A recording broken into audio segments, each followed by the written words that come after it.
Est-ce que c'est une analyse que vous partagez, Didier Billon, un geste qui serait destiné à flatter son électorat, montrer les gros bras face à la Grèce et l'Union européenne? On peut pas. C'est un des paramètres. Les facteurs de politique intérieure jouent incontestablement, mais je ne crois pas que ce soit le paramètre principal. Comme pour les raisons que nous avons évoquées précédemment, c'est-à-dire que les contentieux, les différences sont tout à fait réelles. Et quand on se réfère au droit international maritime, il faut se souvenir que la Turquie n'a jamais signé ni ratifié cette convention internationale dite de Montego Bay qui date de 1982. Et en même temps, elle essaie aussi de signer d'autres accords, notamment dernièrement avec la Libye, ce qui a beaucoup agacé les Grecs.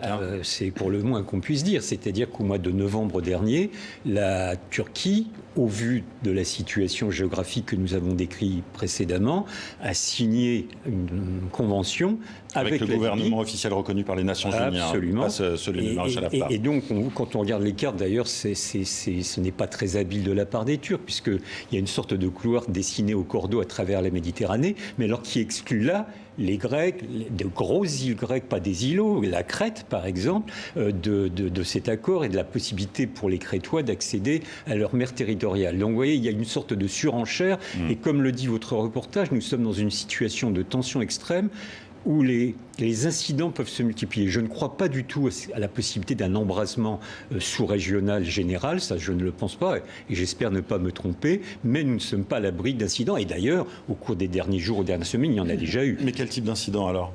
Vous savez, simplement, quand on voit ces navires qui font plusieurs dizaines ou centaines de tonnes, donc ce ne sont pas des dériveurs de plage, ni des pédalos, qui se foncent dessus, il y a une inertie. Alors même si les commandants de ces navires sont très experts dans la manœuvre, on n'est pas à l'abri de frottements, comme on dit en langage maritime. Et d'ailleurs, les frottements, ils ont eu lieu déjà sur le plan aérien. Alors, où depuis des années, fréquemment, des avions turcs et grecs se frôlent et parfois se percutent les uns les autres. Oui. Alors, on entend, on l'a vu dans le reportage, le président Erdogan souffler le chaud et le froid, appeler au dialogue et en même temps avoir une sémantique guerrière. Slimane, il a dit aujourd'hui encore, nous ne ferons aucune concession, appelant la Grèce à se garder de commettre de toute erreur qui ouvrirait la voie à leur ruine.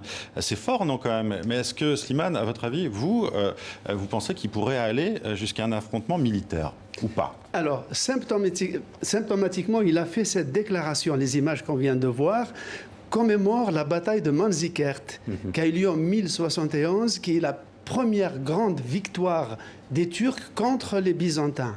Ce n'est pas innocent que ce jour-là, regardez, là on le voit, donc il célèbre cette victoire, ce qui est un clin d'œil aussi à la Grèce.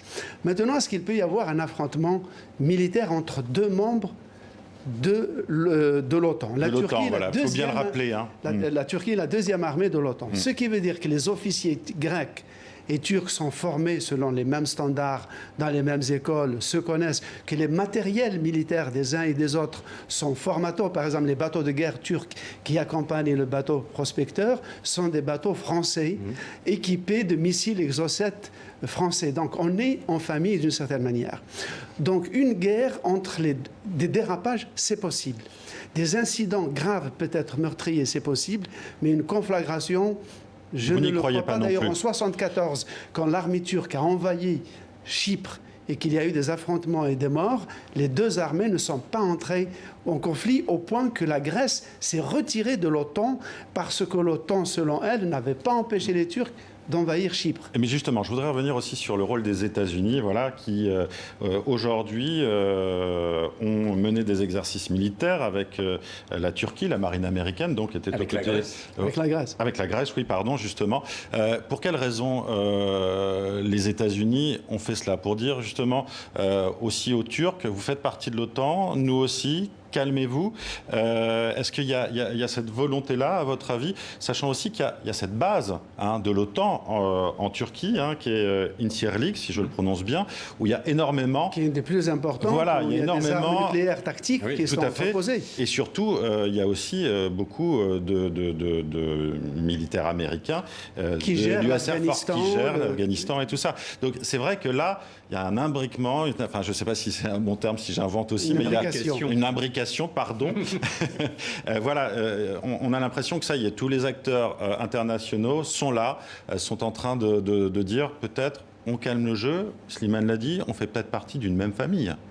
Oui, alors c'est un jeu compliqué. Déjà, pour comprendre la politique extérieure des États-Unis, c'est un peu compliqué depuis quelques années. Là, ils ont plutôt choisi de jouer la carte grecque. Il y a ces manœuvres navales qui ont commencé il y a quelques heures maintenant. Mais c'est avec les Turcs. Hein. Je reviens, en fait, on me le dit à l'oreillette, c'est bien ce que j'avais lu, c'est bien avec les Turcs. Ah non, il y a aussi des manœuvres navales grecques. D'accord. Non, parce que ce que je crois sur le fond, et pour aller à l'essentiel, c'est que en dépit des turbulences qui existent entre la Turquie et l'OTAN sur un certain nombre de dossiers. Rappelons-nous aussi, par exemple, il y a un tout petit peu plus d'un an, c'était au mois de juillet 2019, il y a eu le déploiement des missiles antimissiles de fabrication russe sur le sol turc. Donc tout cela suscite des questions au sein de l'OTAN. Pour autant, ni les Turcs n'ont envie de quitter l'OTAN parce que pour eux, c'est une assurance sécurité fondamentale. Et pour les raisons évoquées, la présence de la base américaine d'Injirlik, la question de l'Afghanistan, la question du Moyen-Orient, d'une façon plus générale.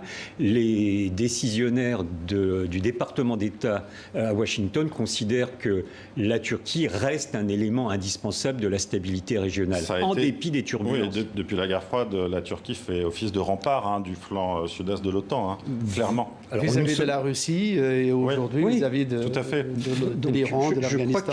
Alors, la tactique des Turcs, c'est très habituel, c'est pas seulement M. Erdogan, c'est de tirer sur la corde toujours au maximum pour avoir le maximum d'acquis à leurs revendications. C'est pas toujours totalement maîtrisé, pas toujours habile. Et on le voit d'ailleurs dans les déclarations de Erdogan, il y a des aspects contradictoires. Donc c'est le chaud et le froid, comme vous dites. Mais ça s'est souvent révélé payant. Oui, c'est vrai, c'est vrai.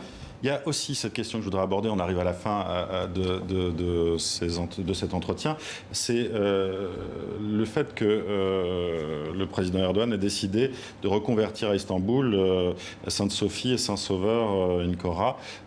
Pour quelles raisons fait-il cela? C'est aussi une provocation à l'encontre des Grecs, encore une fois? Non, je pense que là, c'est plutôt ce qu'on a effleuré tout à l'heure, c'est-à-dire qu'il y a le paramètre de la politique intérieure. Et donc, il y a eu beaucoup de protestations au niveau international contre la transformation de ce musée en mosquée.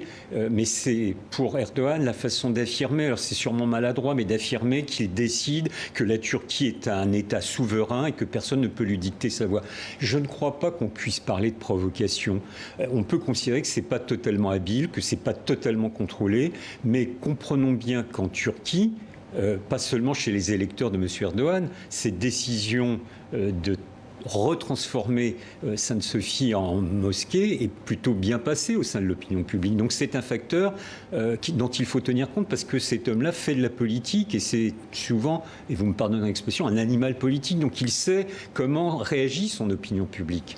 Et il y a peut-être aussi à ajouter à ce que disait Didier Billon un élément peut-être personnel, parce que Erdogan est né à Istanbul, il a été maire de cette ville, son parti a régné son partage sur cette ville pendant très longtemps, sauf que depuis l'année dernière, son parti a perdu Istanbul et d'une certaine manière chassé par la politique d'Istanbul, il revient.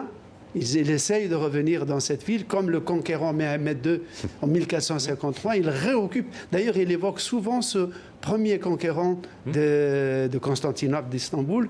C'est comme il revient dans sa peau comme reconquérant d'Istanbul. Merci Slimane, merci Didier Billon. On va terminer sur cette note historique. Merci à vous d'avoir été avec nous.